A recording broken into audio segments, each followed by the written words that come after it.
नमस्कार मित्रमैत्रिणींनो, श्री गुरुदेव दत्त. मी सोनाली. स्वागत आहे तुमचं माझ्या नवीन ब्लॉगमध्ये. तर सध्या मी गोव्यात आहे, त्यामुळे जरा निवांतच चाललं आहे सगळं.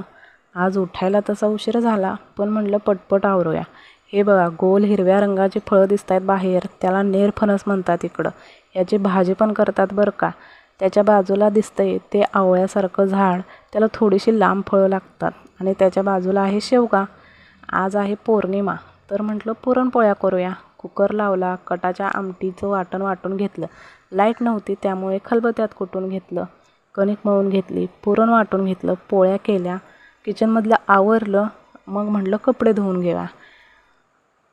तुम्हाला आयडिया दाखवते. हा आहे कट्टा कपडे धुण्यासाठी. गोव्यात जवळपास सगळ्या घरांच्या मागे किंवा बाजूला हा कट्टा दिसेल. आणि इथे विहिरी पण आहेत बरं का. विहिरीला कोकणात काय म्हणतात ते कॉमेंटमध्ये नक्की मला सांगा. आणि आवडलं असेल तर माझ्या व्हिडिओला लाईक करा, सबस्क्राईब करा आणि शेअर करा. धन्यवाद.